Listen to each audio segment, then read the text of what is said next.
We didn't hear them. Not a branch crack, not a breath, not a footstep. One minute we were four guys sitting around a fire. The next, Jason was gone. No scream, no struggle. Just gone. What came next didn't make sense. Not the blood, not the silence. And especially not what I saw crawling out of the trees just before sunrise. This story takes place in the southern stretch of the Appalachian Mountains, near the Tennessee-North Carolina border. My buddies and I, me, Jason, Caleb, and Vince, had been doing an annual men's weekend since college. No wives, no phones, no signals. Just tents, beer, and a campfire deep in the woods where the only light came from the moon and your headlamp. We picked a new location each year, and 2022's spot was deeper than usual. A buddy of Vince's gave him GPS coordinates for a secluded fishing hole off an unmarked Forest Service road. Said it had trout, clean water, and no one around for 50 miles. That last part ended up being true. Too true. We parked our trucks on a dirt clearing, hiked in 3 miles, and set up near a small river bend. The place was perfect, at first. The first night was uneventful. We drank, joked around, grilled some hot dogs, and passed out under a clear sky. There were no animal noises, though. That struck me a little odd. No owls, no bugs. Not even frogs. Just the wind brushing through the trees like someone exhaling through teeth. The second day we hiked upstream and found the fishing hole. It was stunning. Crystal clear water, smooth black stones, and enough shade to stay cool in July. Jason caught a decent-sized trout. We felt lucky. That night, we sat around the fire eating what we caught, laughing and telling the same stories we always did. Around midnight, we all turned in. Then the noises started. It was maybe 2:30 in the morning when I heard it. A low thud, then another, like a fist hitting wet soil. I figured it was an animal and unzipped my tent to scare it off, but the moment I stepped out, the night felt wrong. The air was thick, still. Even the wind had stopped. Then I saw Vince standing just outside his tent, eyes wide, holding a flashlight like a weapon. "You heard that?" I asked. He nodded. "There's something in the woods, man. I swear it was circling my tent." Jason poked his head out too. "Probably a bear. Go back to sleep." But Vince didn't sleep, and neither did I.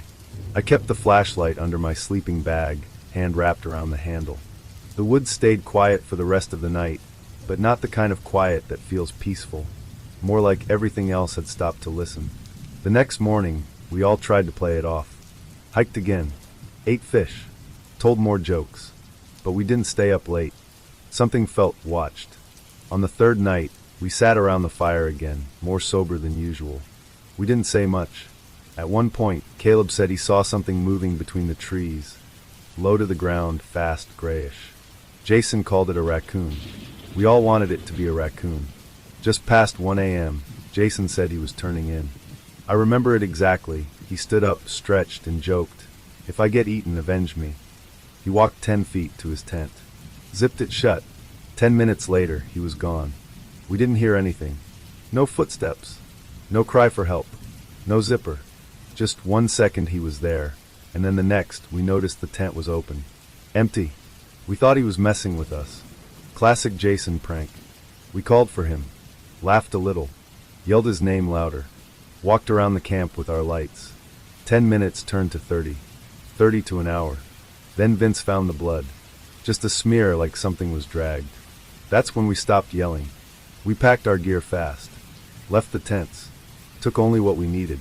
But as we started hiking out, the forest closed in. The air was dense, and the trail we'd followed in was wrong. I don't know how else to say it. The turns weren't where they should have been. Trees we passed didn't look familiar. We kept walking, but it felt like circling. At one point, Vince grabbed my arm and whispered, "We're not alone." I started to reply, but he motioned for silence. Then I saw it, just beyond the trees, low to the ground, pale fast. Not crawling, not running, sliding. It moved without sound, without disturbing the leaves, like it wasn't touching the ground. I only saw it for a second before it vanished again. We didn't run. Not yet. We just walked faster. Caleb had his knife out. Vince had bear spray. I just had my flashlight, which flickered like the batteries were dying even though they were new. Then we heard Jason's voice. Faint. Behind us. "Guys." We froze. "Guys, help me." It sounded wrong, drawn out, like someone trying to remember how to speak. We turned, lights scanning every tree, but no one was there. No Jason. That's when all three of us broke. We ran. Branches tore at our clothes. Roots tripped us, but we didn't stop. Something was behind us. I swear to God I felt it breathing, like heat on the back of my neck. We didn't stop until we saw the faint reflection of our truck windows through the trees. We reached the clearing at sunrise. All three trucks were exactly where we left them. Nothing touched, but Jason's keys were still hanging from his rearview mirror. We waited at the ranger station in silence. When the officer showed up 2 hours later, we told him everything, minus the impossible parts. Just said our friend wandered off, and we couldn't find him. Search and rescue combed that forest for a week. Dogs, drones, the works. No body. No clothes. No blood trail. They said he probably fell into a ravine or got lost. But that wasn't the worst part. A week after I got home, I got a package in the mail. No return address. Inside was a Ziploc bag with something small and metallic. Jason's class ring. The one he never took off. I called Caleb. He got one too, Jason's old watch. We never spoke to each other again after that. Caleb moved to Michigan. Vince deleted all his social media. I sold my truck and haven't gone near the Appalachians since. I tried researching it. The area. Old legends. I found a few scattered references on forums, warnings really. Stuff like, don't camp past the ridge. They move when the air dies. If you hear your name, run. They hunt at night. And if you're lucky, you won't hear them coming. Before we proceed, please let us know where you're from. Also, don't forget to like this video and subscribe to our channel and be a part of our small community. Let's continue. People say Appalachia hides its secrets in the soil, but some of those secrets never stay buried. In Redwater County, tucked deep in the western Appalachian Range, 34 people have vanished without a trace over the last 50 years. No bodies, no suspects, just an ever-growing list of names on a corkboard in the sheriff's office. I used to think it was just bad luck. A rugged area, lost hikers, isolated homesteads. That was before I started asking questions, and before I met the families. I'm not a cop, a journalist, or even someone particularly brave. I was just a graduate student from Charleston doing field work on Appalachian oral histories. My goal was to document how folklore evolved in rural communities, but I wound up finding something that didn't feel like folklore at all. My work brought me to Redwater County, population around 2,400. It's not on most maps. No gas stations, no grocery chains, just 2 churches, a post office, and a general store run by a man named Willis, whose family had lived there since 1896. People were polite but tight-lipped. You could feel the weight of something unspoken in every conversation, like the whole town was nursing the same secret hangover. It didn't take long before I heard the number, 34. The first disappearance was in 1973. A teenage girl named Ruby Ellis never made it home after a Sunday choir practice. Her bike was found on the roadside, perfectly upright, no sign of a struggle. The second was a hunter, David Mann, who left before sunrise and never came back. He knew the forest like the back of his hand, his truck still parked near the trailhead. Over the next few decades, the cases added up. Hikers, loners, couples, kids. Always in the same 25 square mile area. Always vanishing without signs of foul play. The police reports were nearly identical. No evidence found. Search efforts yielded no leads. Presumed lost or fled voluntarily. When I asked Sheriff Latimer about it, he just sighed and said, "Some places don't want to be mapped." I spent the next 2 weeks interviewing families. Most had stopped hoping for answers long ago. They told me about the final days before their loved ones vanished. Odd behaviors, strange sightings. One woman said her brother had started sleepwalking and waking up with dirt under his nails. Another said her husband swore he saw the same car parked outside their trailer 3 nights in a row. Engine off, lights off, someone sitting motionless in the driver's seat.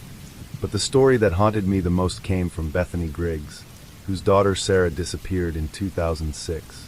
She started hearing things, Bethany whispered, staring at the floor of her porch. We thought it was anxiety. She'd just turned 16. But she said there were voices outside the house, whispering her name. Not yelling, whispering, like they were trying to lure her out. I asked if Sarah had ever left the house at night. Bethany's eyes filled with tears. One time. Just once. She left through the basement window. We found the curtain flapping in the morning. She was gone. I left Bethany's place shaken, unsure what to believe. But then something happened that made me reconsider everything. While photographing a trail marker for my project, I found something wedged into the base of an old oak tree. Like someone had purposely hidden it. It was a rusted tin box. Inside, an old pocket knife, a photo of a man and a young boy, and a scrap of paper with shaky handwriting that read, "They wait where the light dies." I took the photo to Willis at the general store.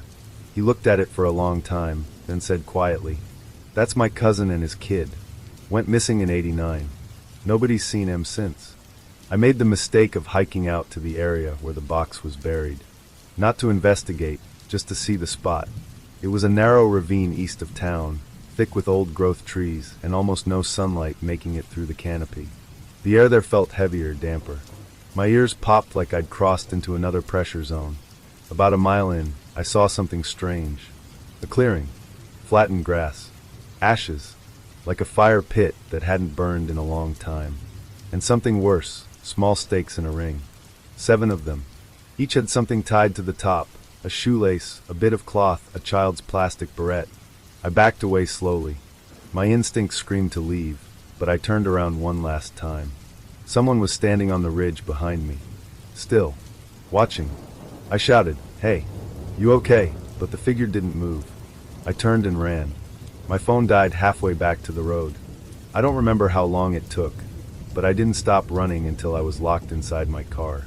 When I looked back at the tree line, no one was there. But the woods felt alive, like something had followed me to the edge and was just waiting for the sun to go down. I reported the sight to Sheriff Latimer. He never followed up. I left Redwater that night and never returned. But about 6 months later, I got an email from an unlisted address. It had no subject line, just a blurry cell phone photo of the clearing I'd found. Except now, there were 9 stakes. And one of them had something tied to it I recognized, a corner of my old field notebook ripped and curled. I called Bethany, just to check in, to hear a familiar voice. Her number was disconnected. So was Willis's. The general store's website was gone. Redwater itself didn't show up on Google Maps anymore. Just a green patch with no labels. I talked to a professor of Appalachian history after that, someone who'd worked in the region back in the '80s. When I mentioned Redwater County, he paused. "I remember it," he said, "but I thought it was absorbed into neighboring districts after the census in '92. Are people still living out there?" I didn't know how to answer. Now, late at night, I still check the news for any mention of new disappearances. I haven't seen one since I left, but I keep thinking about that note. They wait where the light dies. And I keep dreaming about that clearing, stakes in the ground, fire long dead, and someone just beyond the trees, watching. The call came in late one Saturday afternoon in early October. A hiker named Jacob Whitlow, 27 years old, had gone missing in the southeastern stretch of the Appalachian Backwoods, just past the Tennessee border. He and his friend Alex were 3 days into a camping trip near a lesser-used trail called Pine Hollow Loop, a trail that doesn't even show up on standard park maps anymore. I'd only heard of it because an old ranger once told me, "That path leads somewhere it shouldn't." I was part of the second wave of responders brought in after the initial search turned up nothing. The story was already strange by the time we arrived. Alex, the friend, claimed Jacob simply walked off into the trees one morning to relieve himself and never came back.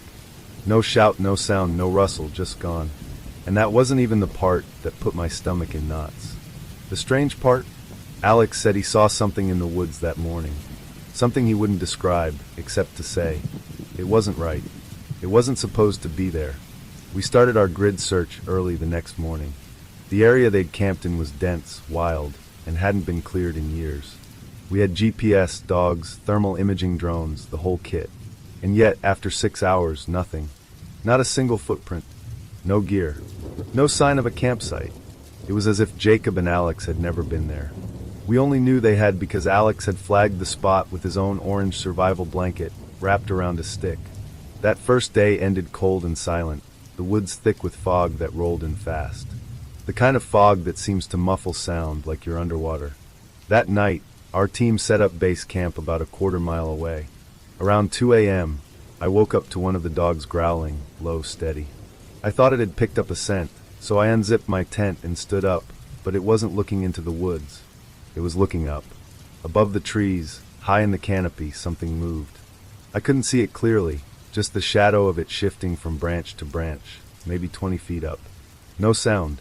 I blinked, and it was gone. I didn't report it.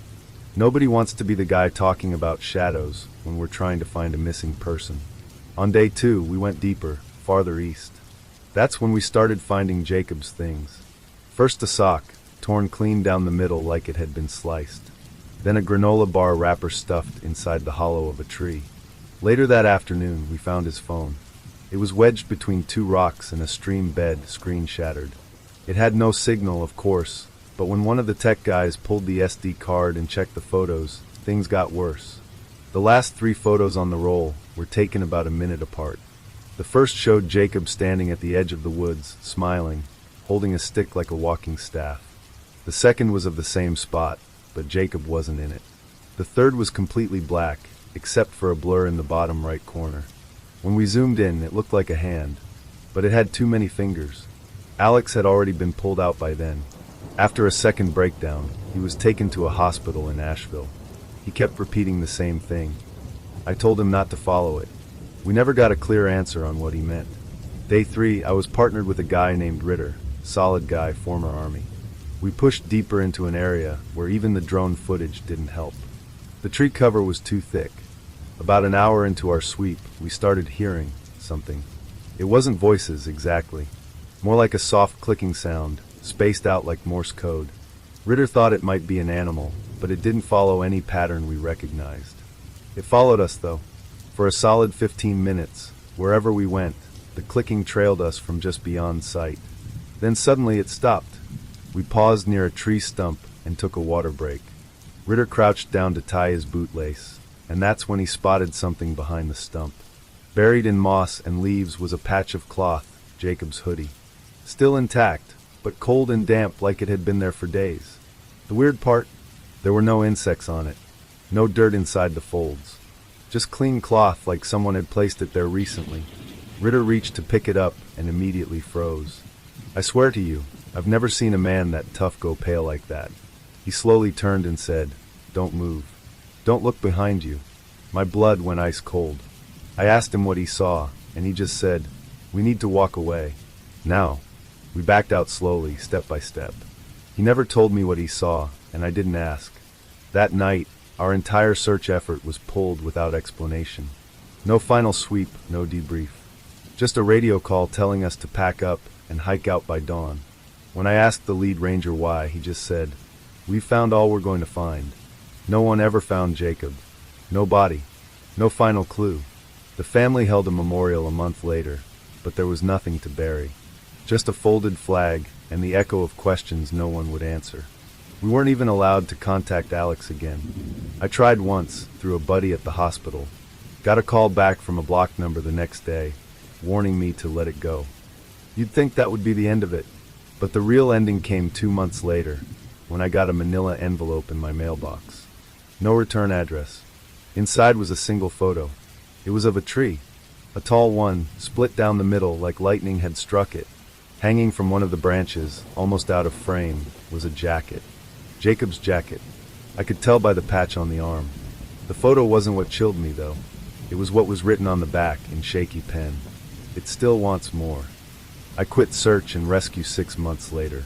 I told people it was the stress or family reasons, but that was a lie. The truth is, I couldn't go back into those woods. Not after what we saw. Not after what we almost didn't see.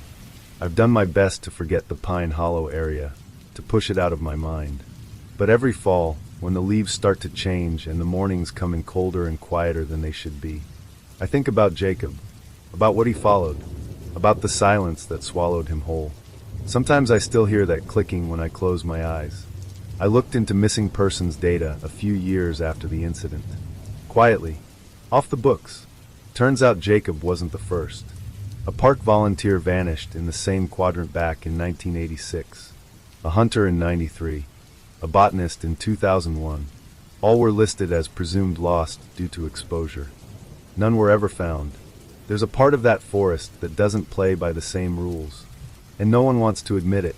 I don't know if it's a place or a thing or some thin spot where the world folds wrong. But I know it takes people. People who wander too far.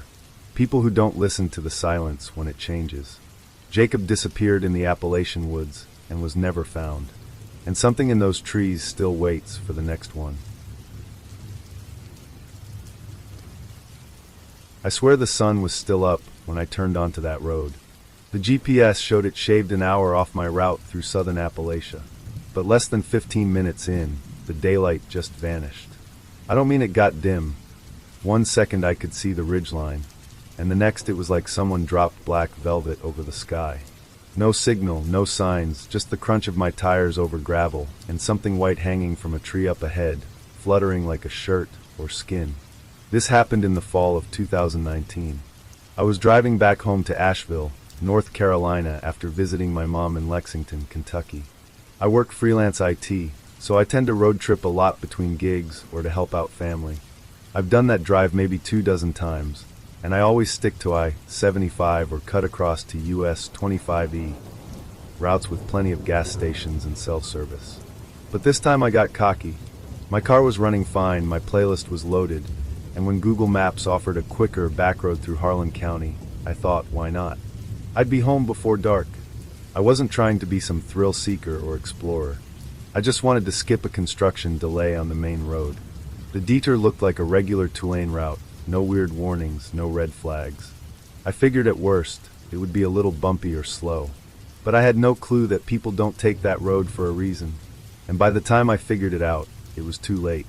The road started off paved, cracked in spots but drivable. I passed a few old barns, a trailer with goats in the front yard, and one of those rusty Jesus Saves signs nailed to a tree. Rural stuff, nothing unusual. But after about 10 miles, the pavement ended. I figured it was temporary, maybe construction or resurfacing. But the dirt path kept going, winding tighter between tree lines until my tires started slipping on gravel and mud. That's when I noticed I hadn't seen a single car. Not one. No oncoming traffic, no parked vehicles, no houses for the past 20 minutes. Just pine and fog. I checked my phone to see if I'd missed a turn. No signal. And I mean zero. No bars, no GPS, not even cached maps. My phone basically became a flashlight. I told myself to stay calm. Worst case, I'd turn around and backtrack. But that idea died the second I hit the first switchback and realized how narrow the road had gotten. There wasn't room to turn without backing up along steep drop-offs. I was boxed in by cliffs on one side and dense woods on the other. Then the first marker showed up. It looked like a wind chime hanging from a crooked tree limb. Except instead of metal tubes, it was strips of white cloth. Stained, frayed, tangled together like someone's Sunday shirt had been shredded and hung out to dry. I slowed down, rolled up the window, and kept driving. 5 minutes later, another one. This time with a small wooden cross tied into the fabric. Then another, and another, getting larger, more elaborate. Some had bones tied into them. Chicken bones, I hoped. They were silent, not jingling like wind chimes, just hanging, limp in the air like dead things. I came around a bend and slammed the brakes. A figure stood in the middle of the road. At first I thought it was a scarecrow, stiff, burlap-colored, arms dangling. But as my headlights hit it, I realized it was a man. Shirtless, thin, pale, standing barefoot in the gravel, not blinking, not reacting, just watching me. I shouted through the window. No movement. I crept the car forward. 10 feet away, 5, and just before I passed, he suddenly stepped back into the woods without a sound. My heart was thudding so loud I thought I was having a panic attack. I pressed the gas and didn't slow down for miles. Then my car died. No warning, no sputter. Just everything, engine, lights, dashboard, cut out in an instant like someone yanked the plug. I coasted to a stop on the side of the road and tried the ignition. Nothing. Dead silence, except for the tick of the cooling engine and a breeze I swear smelled like rotting fruit and iron. I sat there, breathing hard, trying to convince myself it was electrical. A fuse. Maybe battery cables got knocked loose from the washboard road. I popped the hood and grabbed my flashlight. The moment I stepped out, I felt watched. Not just paranoid, like someone was actively looking right at me from the trees. I scanned the tree line. Nothing. But when I walked to the front of the car, I saw it. A print. On the hood. A handprint. Not oily, not dusty. Bloody. Fingers too long, the smear too fresh. I didn't even touch the engine. I ran back into the car, locked the doors, and sat gripping the steering wheel like it would protect me. I kept the flashlight trained on the trees. That's when I heard the whispering. Not in my head. Outside. All around the car in circles. Low, hushed, unintelligible whispers. Men, women, maybe even a child's voice, murmuring just below the volume of language. I don't remember falling asleep. I must have passed out from exhaustion or fear. But when I woke up, it was still pitch dark and the windshield was covered in marks. Handprints. Dozens of them. On the glass, the side mirrors, the doors, like 100 people had pressed their hands against my car while I slept. I screamed. I couldn't help it. My voice cracked in the air like a flare, and that's when I saw the figure again. Not the same one from earlier. This one was closer, standing at the tree line, arms down, face just barely visible in the flashlight beam. His eyes were open so wide they looked like peeled grapes, and his mouth moved silently. No sound, just mouthing something over and over. I couldn't read his lips, but it looked like one word repeated, stay. I turned the key again in desperation, and this time the car started. I threw it into drive and sped down that dirt path like a bat out of hell. Branches clawed the sides, gravel flew, and still, I saw people along the edges. Standing, watching, not chasing, not blocking, just present like a gauntlet of witnesses. And then finally pavement. I hit the highway so fast my tires squealed on the asphalt. I didn't stop until I reached a lit gas station in a town I didn't recognize. I must have driven 40 miles without remembering it. The clerk asked if I was okay. I looked in the bathroom mirror and barely recognized myself. Pale, wide-eyed, hands still shaking. The car worked fine afterward. No issues. Took it to a mechanic 2 days later, and he said everything under the hood was in perfect shape. No electrical problems, no cuts, no animal damage. Just dirt and sap on the bumper. He joked I must have hit a ghost squirrel. I tried retracing the route a week later on Google Maps. The shortcut was gone, completely vanished. No record of it in the GPS history, no labeled backroads in that area. I called the Kentucky DOT. They said some roads in Harlan County had been permanently closed after landslides back in 2015. But I know what I saw. A few weeks after, I got a letter in the mail. No return address. Just a yellowed envelope with no stamp. Inside was a single piece of paper. Written in red ink, or something like ink, were 4 words. You were almost ours. I threw it away. Burned it, actually. But sometimes I still wake up sweating, convinced someone's whispering just outside my bedroom window. I don't go off-map anymore. I don't trust shortcuts. And if you ever find yourself deep in the Appalachians and your GPS offers a back road you've never heard of, don't take it. Some roads aren't meant to be traveled, and some people aren't meant to leave. This happened in September 2021. My buddy Dean and I took a weekend trip to the Appalachian backcountry near the North Carolina-Tennessee line. We'd both been dealing with burnout, me from hospital night shifts, Dean from grad school, so we figured a 2-day hike off-grid would do us some good. We'd done parts of the Appalachian Trail before, but this time we wanted something more remote. Less traffic, less noise, just mountains, a fire, and sleep under the stars.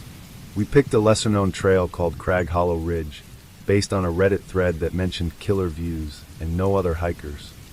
We checked in at the Rangers station in Cherokee and got our permit stamped. The guy on duty, old-timer named Glenn, leaned on the counter as we signed the logbook and asked, "Y'all going up Crag Hollow?" We nodded. He raised his eyebrows and said, "Don't stay up past marker 9. Gets real quiet up there." Dean thought he meant bears. I thought he meant cold wind or fog. Either way, we thanked him and left. It didn't click until much later that he hadn't smiled when he said it. The first day was perfect. Clear skies, 68 degrees, no one else on the trail. The higher we climbed, the quieter the world got. No distant cars, no planes overhead, just the hush of pines and the occasional hawk screeching above the canopy. We made camp near Marker 8 around 4 p.m., cooked some freeze-dried stew, and drank whiskey by the fire. Dean fell asleep fast, but I stayed up a bit, staring at the flames and listening to the woods. That's when I first noticed it, a rhythm. Not natural, not wind, not water. A steady tick, tick, like someone lightly tapping a stone or piece of wood. I turned off my headlamp and listened. It was faint, maybe 50 feet away in the trees. Then it stopped. No wind, no crickets. Just silence. I wrote it off as a branch knocking against bark or a squirrel. Still, I double-checked the bear line and zipped the tent tight. The next morning, we decided to push past Marker 9 anyway. It was Dean's idea. "We'll be fine," he said. "One more mile, then we'll set up with a view." The forest changed after that point. The trail narrowed and grew harder to follow. Trees looked wrong, bark stripped in patches, trunks gouged by something too high to be deer. We passed old stone piles and wooden stick formations tied with rope. Dean joked that we'd stumbled into Blair Witch country. I laughed, but it didn't feel funny. At the top of the ridge, we found a clearing with an overhang that looked down on a valley. The view was incredible, but I felt off the whole time we were setting up. Like the trees were watching. Not the forest, the trees themselves. That night, things changed. Around 2 a.m., I woke up to footsteps. Not rustling, not deer hooves, feet. Bare ones. Slow and deliberate. Crunching dry leaves. I didn't move. Dean was snoring, oblivious. I could hear the steps circling our tent, once, twice, then stopping just behind my head. Then came the breathing. Shallow. Raspy. Too close. I nearly passed out holding my breath. It stayed like that, just the breathing, for minutes. Then a sound like click-click, 2 stones tapping. Then silence. I didn't sleep the rest of the night. At sunrise, I got up and checked outside. Nothing disturbed. But there, in the dirt 10 feet from our tent, were barefoot prints. No shoes. No treads. Just wide, splayed toes, too long, too deep. Dean thought I was messing with him when I showed him. Could be someone camping off-grid, he offered. But we hadn't seen a soul in 24 hours. And the size of the prints, they were wrong. Longer than my foot, but narrow. Almost simian. We packed early and started back down, but something felt wrong. Like the trail was longer now. And that's when we noticed the carvings. On tree trunks along the path, every few hundred feet, a triangle. 3 vertical slashes. Fresh. Not cut with a knife, gouged deep. Some were still oozing sap. Dean stopped at one and said, "Why would someone mark these unless?" But he trailed off. Because that's when we both heard it, a giggle. Not a laugh. A giggle. High-pitched, too close. And it wasn't a child. We ran. No pretending we were calm anymore. Packs half-zipped, water bottles falling out. We tore down the trail, slipping on moss and scraping against branches. We passed Marker 9, then 8, but the woods didn't feel any safer. It felt like we were being guided, funneled down a path we didn't remember taking. At one point, I turned around and saw it. Not clearly, just a flash. Pale skin, long limbs, 2 legs crouched low, arms hanging to the ground. Watching, not running, just there halfway behind a tree. It blinked. That's how I knew it was real. Dean was already 20 feet ahead when I caught up. We didn't stop. Not when the birds stopped singing. Not when the sun dipped too fast. Not even when we heard footsteps beside us, not behind. They were flanking us. I swear to God, they were hurting us. When we finally reached the first man-made thing we'd seen in hours, a weathered old trail sign, I dropped to my knees and vomited. Dean was crying. I'd never seen him cry before. We didn't say a word the entire way to the car. We told the ranger on the way out that we thought we saw someone following us. He got quiet, not skeptical, nervous. He asked, "Did they speak to you?" I said no. He nodded once, slowly. "That's good." That was it. No report, no notes. Just "that's good." Back home, Dean swore he was done hiking. He deleted his trail apps, sold his gear. I tried to pretend it was just stress, just fear. But then 3 weeks later, I got a message. It was a photo. No sender. Just a grainy shot of Dean and me from behind, walking uphill. Taken from inside the tree line. Zoomed in, you can see them. 2 pale shapes. long-limbed, low to the ground, watching us. There's no metadata on the photo. No number, no source. Just one text followed a minute later. You left too early. They weren't finished yet. I moved apartments 2 months later. New number, new address. But every once in a while, when I walk by the window at night, I swear I see a flash of white between the trees across the street. They don't follow you because they want you gone. They follow you to remember your scent. Because if you ever come back, they'll be waiting. I still can't sleep without checking the corners of my room first. Not since that weekend in the Appalachians. We thought we were just hiking, camping really. Then we found the cabin. And what was inside it? It wasn't just old furniture or dusty walls. It was a place that remembered what happened there. A place that wanted us to see.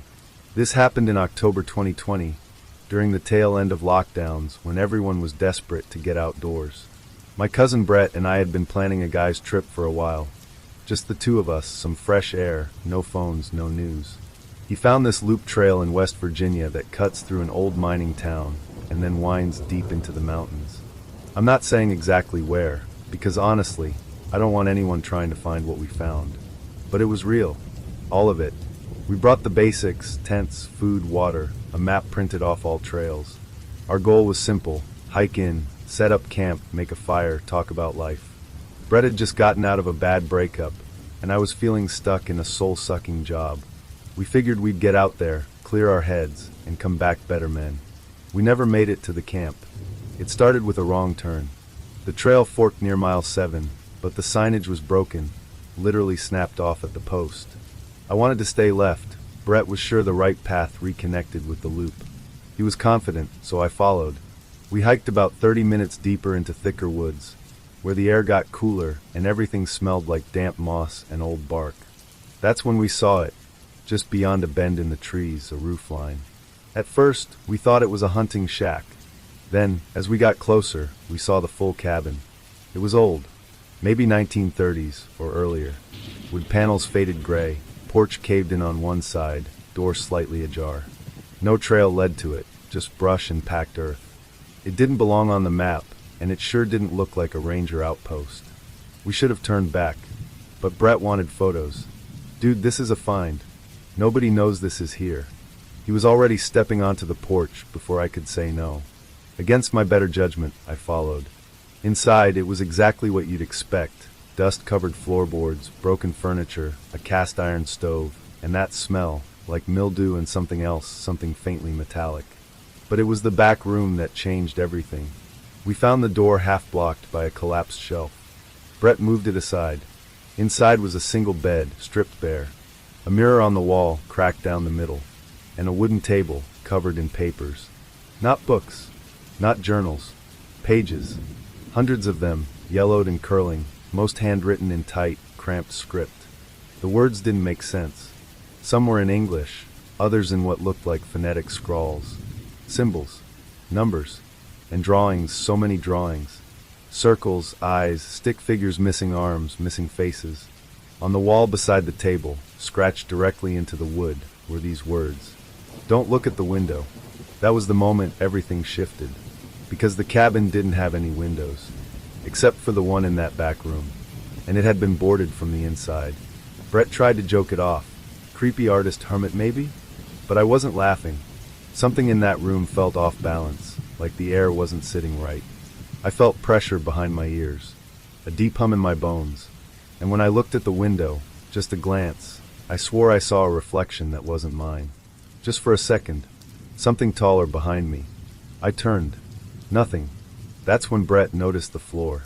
In the corner, the boards were loose, almost like they'd been pried up recently. He got down and wedged his hand underneath. He pulled out a box. Heavy. Wood and iron, about the size of a shoebox. No lock, just a latch. We shouldn't have opened it. Inside were teeth. Dozens. Human teeth. Some baby-sized, others rotted. All tossed in like a collection. We both staggered back, and Brett dropped the box. It hit the ground and spilled open. That's when we heard it. From the woods. A sound like shuffling. Fast, heavy footsteps, many of them, coming straight toward the cabin. Brett yelled, "Go!" and bolted out the front door. I followed, heart hammering, lungs already burning. Behind us, the footsteps grew louder. Not animals, too heavy, too coordinated. Human but wrong. I didn't dare look back.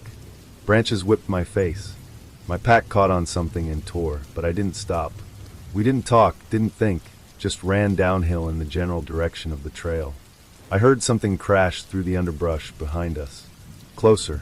Then I made the mistake of glancing back. I didn't see it clearly, just motion. A blur. Pale. Long arms. No clothes. No face I could process. Just speed. Rage. And dozens of others behind it. Not running. Gliding. We broke back onto the trail by pure luck, near a switchback we remembered from earlier. I didn't stop running until we reached the car. When we slammed the doors shut and locked them, I looked through the windshield. Nothing. Just woods. But Brett pointed. At the cabin. It was visible through a gap in the trees, way up the hill. And standing on its porch was one figure. Watching. We drove the whole way back to Charleston without saying a word. Not even when we stopped for gas. Not even when Brett threw up in the parking lot of a Hardee's. We both deleted the photos we took. We never posted them, never spoke about the cabin again. Until 3 months later, when Brett started waking up with nosebleeds. He went to doctors, got scans. Nothing showed up, but he kept dreaming about the cabin. Said he could hear tapping in his walls at night. I thought it was stress, until I started hearing it too. We live hours apart. One morning, I found an envelope on my porch. No postage. Inside was a single object, a molar. Human. Yellowed. Wrapped in one of those same pages we saw on the cabin's table. There was only one line written in red ink. You looked. Brett won't talk to me anymore. He moved somewhere out west, won't tell me where. As for me, I haven't been back in those woods since. And I won't. Not ever. Some places don't want to be found. And when you do find them, they don't let go. This happened in June of 2022, on the Tennessee stretch of the Appalachian Trail near Roan Mountain. I was hiking with my best friend, Eric Sullivan. We'd known each other since high school and made it a tradition to hit a new trail section every summer. Eric was a planner. He brought laminated maps, had a satellite communicator, and double-checked every knot twice when we set up camp. Me? I just followed his lead. He was the safe one. We weren't thrill seekers. We stuck to marked trails, registered our route, even texted our location when we had service. This trip was supposed to be 5 days. Out and back. Basic. No bushwhacking. We had snacks, tents, bear spray, the usual. It was day 2 when he disappeared, and everything I thought I knew about hiking, safety, and reality fell apart. We started early that morning. Weather was perfect, mid-70s, no rain in the forecast. Birds were chirping, sun filtering through the leaves, the kind of morning that makes you forget how wild the mountains really are. Around 11 a.m., we were about 3 miles past Hughes Gap when the trail narrowed. Thick laurel on both sides. Eric was in front, maybe 15, 20 feet ahead. I looked down for maybe 5 seconds to tie my boot. When I looked back up, he was gone. I called out. Nothing. I assumed he just went off trail to pee. Gave him space. Waited a few minutes. Then I walked forward. Still nothing. I started shouting. Louder. The trees swallowed my voice. It was like the woods had put a lid over the world. I kept walking, figuring he was messing with me. But the trail stretched empty. No footprints. No broken branches. Just silence, unnatural, like even the birds had stopped to listen. I turned on my GPS tracker. Pinged his satellite device. No signal. We were only a couple miles from the last shelter, and I figured he might have just booked it ahead. But that didn't make sense. He never left me behind. Ever. I doubled back to where I last saw him. Nothing. That's when I found the mark. On the tree trunk to the right of the trail, for vertical claw marks. Deep, freshly scored. I touched them. The bark flaked away. They weren't made by a bear. Too clean. Too deliberate. And just below them, pressed into the dirt, was something worse. A handprint. Not a boot. A bare hand. Wide. Splayed. Too long. Fingers longer than mine by at least an inch. I felt sick. I called for Eric again. This time my voice cracked. I scanned the woods, walking 10 feet into the trees, then 20. No sign of him. But I saw things. Subtle things. Strips of fabric tied to branches. Twigs stacked in perfect little pyramids. Not natural. When I reached the next rise in the trail, I saw movement in the brush below, just a flash. I shouted his name and ran down. I found his backpack, propped upright against a tree, fully zipped, untouched. No sign of a struggle. But it was open when I looked inside, and something was missing, his knife. That's when I realized I wasn't alone. The forest felt different, like something had shifted the pressure in the air. I could hear small cracks like twigs underfoot, but not from one direction. From all around. Close. I backed up slowly, trying not to breathe loud. I reached for my bear spray and turned in a full circle. I didn't see anything, but I knew something was watching. Not an animal. Animals run. This waited. I ran. I don't know how far or how long. I tripped twice. Nearly lost my pack. At some point I realized I was off trail, completely. No markers, no worn footpath. Just endless trees that all looked the same. I stopped only when I couldn't breathe anymore. And then I heard my name. Not loud. Not panicked. Just whispered. Matt. I spun. It came from the left. Then again from the right. Same voice. Same pitch. Eric's voice. But it wasn't him. I don't know how I knew, but I did. It was wrong. Like someone trying to sound like him, but missing something human. I started backing away and stepped on something brittle. A pile of bones. Not animal. Too small. A child? I don't know. I looked down and saw symbols carved into the surrounding trees. Circles. Slashes. One of them was bleeding. Not sap. Bleeding. Then came the footsteps. Slow. Surrounding me. More than one person or thing. I bolted. Somehow, by luck or panic, I stumbled back onto the trail. I recognized a red ribbon we'd tied to a branch the day before. I didn't stop running until I hit the road. A passing truck saw me and pulled over. I reported everything. The Park Service launched a full search. Dozens of people combed that area for 4 days. Helicopters, dogs, the whole deal. Nothing. No body. No blood. No signs of struggle. They found his backpack. Nothing else. They interviewed me for hours. Treated me like I'd killed him. I understand why. They had to rule it out. But I passed the polygraph. My GPS logs match my story. And I still have the mark from where I scraped my ribs against a tree running through the forest. It's been 2 years. His family never got closure. I never hiked again. The weirdest part? About 6 months after the incident, I got a voicemail. No number. Just static. And in the middle of it, a voice. Eric's voice. Whispering one word. Stay. That's it.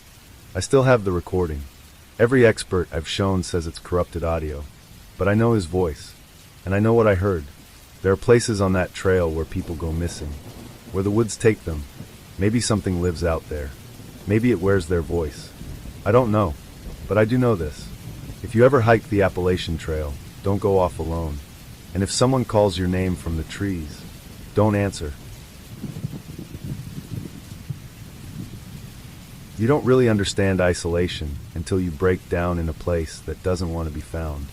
My car died in a mountain town not marked on any map. No reception, no tow truck, just a single street and a dozen wooden homes rotting under the weight of silence. At first, the people seemed kind. Too kind. But when the sun dipped behind the ridge and the post office locked itself from the outside, I realized the truth. They weren't keeping me safe. They were keeping me in. This happened in late October of 2021. I was driving solo through Appalachia on my way from Kentucky to North Carolina, trying to get to a family wedding. I'd taken the scenic route through the hills, not out of wanderlust, just a stupid instinct to make good time and avoid I-40 construction. The plan was simple, 4-hour drive, then check into my motel near Boone. But somewhere around hour 3, my GPS froze. Then the music cut out. The engine stuttered. And finally, everything died. I coasted to a stop on the edge of what looked like a one-lane mountain road with no visible signs or other cars in sight. After 10 minutes of trying and failing to restart the engine, I decided to walk. Just ahead was a faded wooden sign that said "Welcome to Denton's Hollow, EST 1887. I figured I'd stumbled across a small town where I could call a tow truck and get back on the road. That's what it looked like from the outside. Small, quiet, peaceful. But Denton's Hollow wasn't behind the times. It had stopped somewhere back in them, and I don't think it wanted to come forward. I walked past a few houses before I found the center of town, if you could call it that. A small post office, a church, a general store with no branding, just a faded groceries sign nailed over the door. An old man sat on a bench outside, chewing something and watching me without blinking. I waved. He didn't wave back. Inside the store it was dim. No humming fridges or card readers. Just shelves of dusty cans and a woman behind the counter wearing a blue dress like she stepped out of a 1950s catalog. She smiled, but not like someone who's happy to see you. More like someone who's practiced at smiling. I explained my car had broken down and asked if there was a mechanic or phone I could use. She nodded slowly and said, "We don't get many outsiders this time of year." Then she turned and called into the back, "Harlan." A man came out, early 60s, tall, thin, oil-stained hands. Said he could tow me in the morning. Too steep to bring the truck down tonight, he claimed. I asked about cell service. The woman said the mountains don't like the towers. I bought a bottle of water and asked where I could stay. They pointed to the church. Apparently it had a small room for travelers. Said the pastor had gone to visit kin and wouldn't mind me using it. That should have been the first red flag. But I was tired, frustrated, and had no other options. The room was tiny. Bed, table, Bible. No lock on the door. No lights except an oil lamp. The air smelled like mildew and ash. I didn't sleep much. Around 1 a.m., I heard voices. Not speaking. Chanting. Slow, low, rhythmic. I crept to the tiny window and peeked through the warped glass. They were in the field next to the post office. At least 20 people. Standing in a circle. Holding something, bundles or sacks, over their heads. One person in the center held what looked like a staff. I couldn't make out the words, but the sound turned my stomach. Like it didn't belong in the air. I stayed away from the window after that.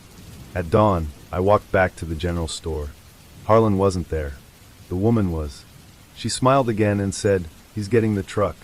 Best you wait here." I waited. Hours passed. No truck. I asked again about a phone.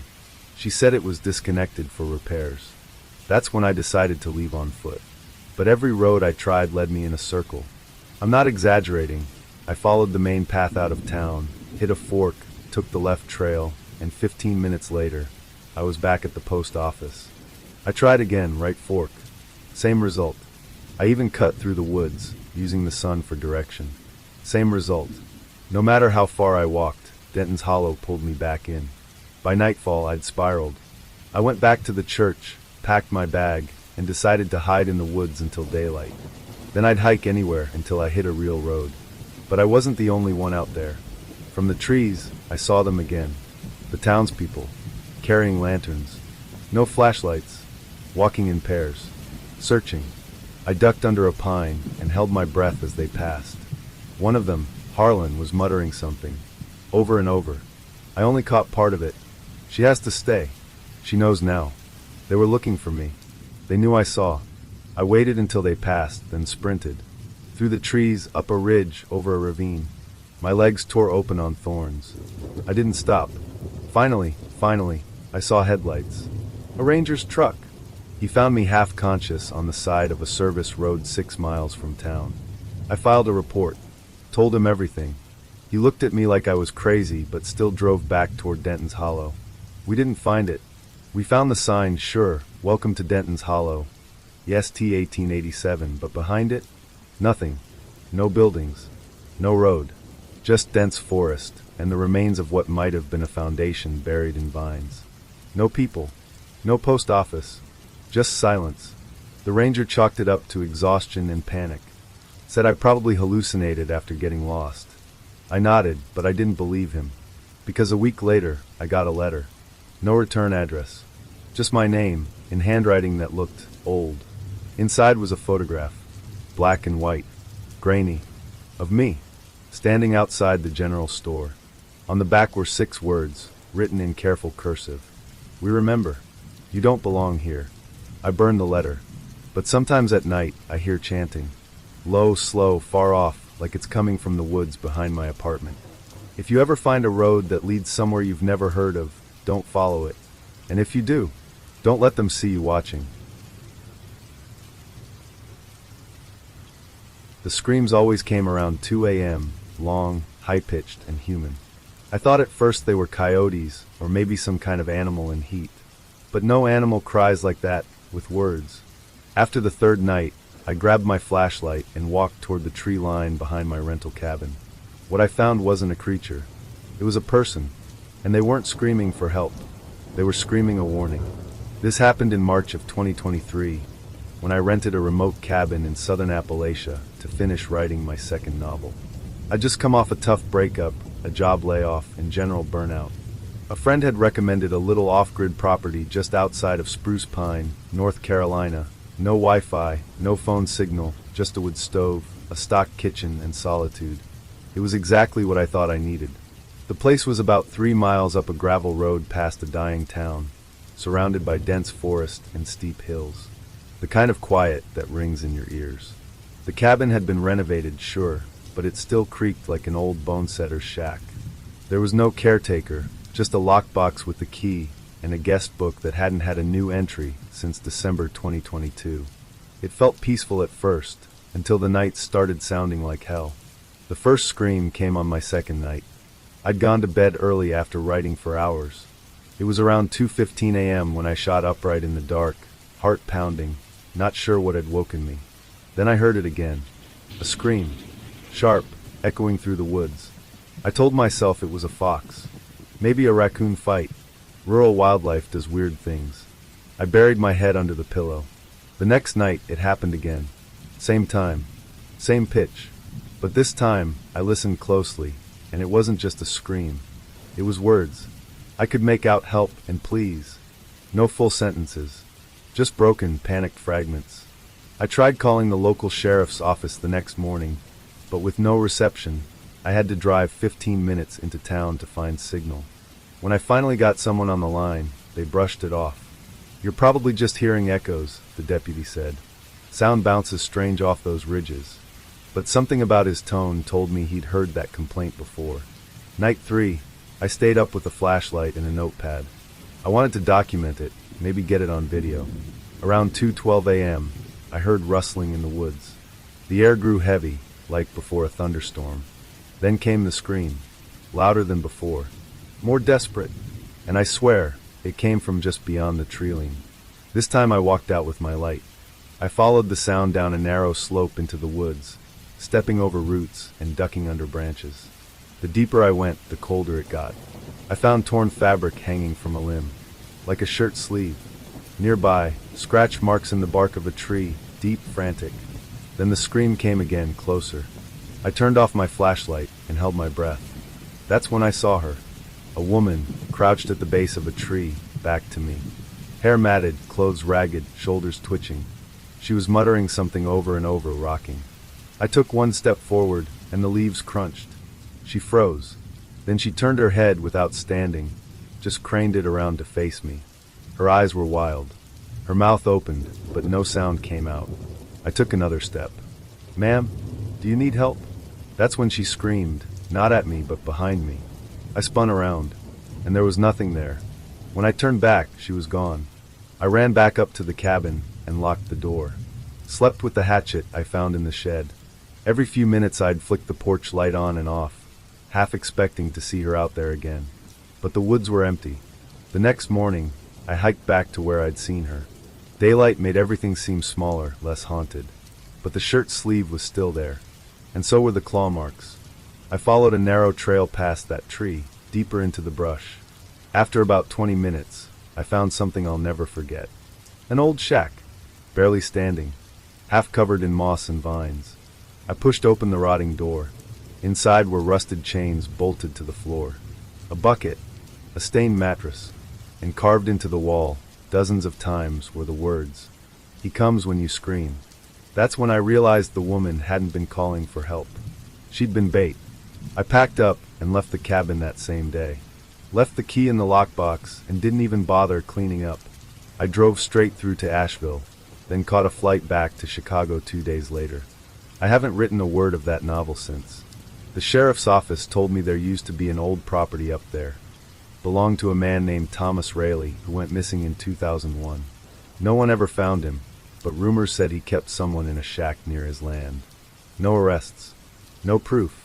Just talk. The woman I saw. She's never been found.